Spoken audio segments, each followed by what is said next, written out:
ఎట్లా ఉంది మీ గోషమాల్లో పరిస్థితి? అత్యంత అవినీతి, అత్యంత గుండాయిజం, అత్యంత లూటి. ఇక్కడ ఉన్న రాజా సింగ్ చంబల్కా డాకు ఇండ్ల మీద పడి డబ్బులు వసూలు చేస్తారు.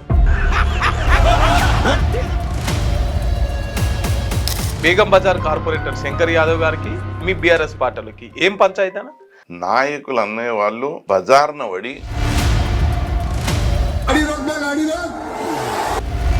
అక్కడ ఎమ్మెల్యేకు అంటే అద్దు అదుపు లేదు.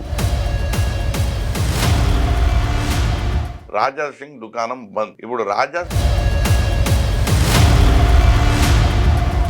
అంటే బీజేపీ ఈ సంస్కృతికి అంతా వ్యతిరేకం కదా. అదే నాకు ఆశ్చర్యం. నేను ఏమంటున్నా, ఈ ఆర్ఎస్ఎస్ ఎక్కడ పోయిందబ్బా? ఎక్కడ, ఏ ఏరియాలో? అది హ్యాబిట్స్ లో హరే రామ హరే కృష్ణ పక్కకు ఇస్కాన్ టెంపుల్ పక్కకు నడుస్తుందా? నేను ఒక్కటి చెప్తున్నా, టెంపుల్ పక్కన మళ్ళీ రాజా సింగ్ నీకు నెలకు ఎన్ని డబ్బు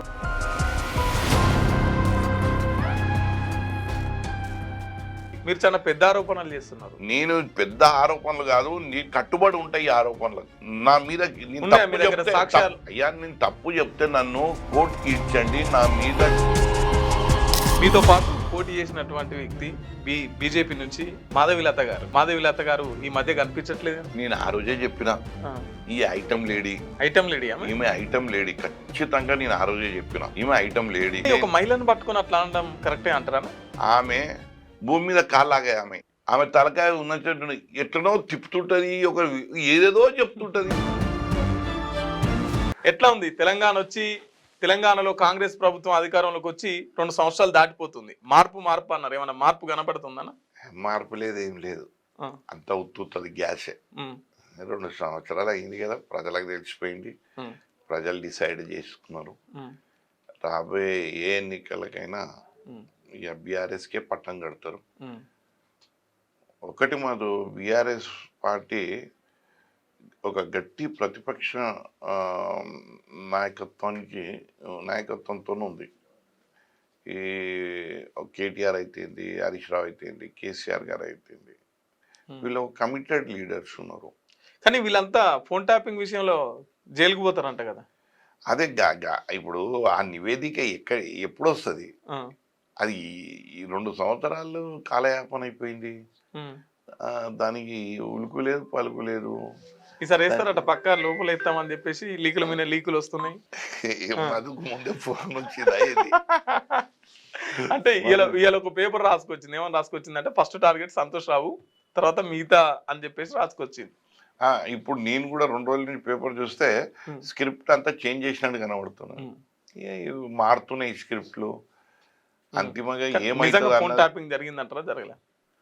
ఇప్పుడు ఫోన్ ట్యాపింగ్ జరిగిందా లేదా, దాంట్లో ఎవరు పాత్రలు, నిందితులు ఎవరు, సూత్రధారులు ఎవరు అన్నది ప్రభుత్వం తేల్చాలి. 2 సంవత్సరాలు అయింది. రేవంత్ రెడ్డికి పూర్తి అధికారం ఉన్నది. ఎందుకు కాలయాపన? ఒక సిట్ అయిపోయింది, 2వ సిట్ వచ్చింది. ఇంకా ఎన్ని సీట్లు వస్తాయో ఇది తెలియదు. ఏదేమైనా కానీ నేరం జరిగింది అని మీరే అంటున్నారు. మీరే కమిటీలు వేసిర్రు, మీరే సీట్లు వేసిర్రు. ఇప్పుడు ఆ నేరం జరిగిందా లేదా అన్నది తేల్చేది కూడా మీ బాధ్యతనే. అది తేల్చండి. ఎందుకు ఈ సీరియల్ లాగా డైలీ ఎపిసోడ్లు ఎందుకు? సరే తేల్చండి. మీ వ్యాపారం అభివృద్ధి కావాలని కోరుకుంటున్నారా?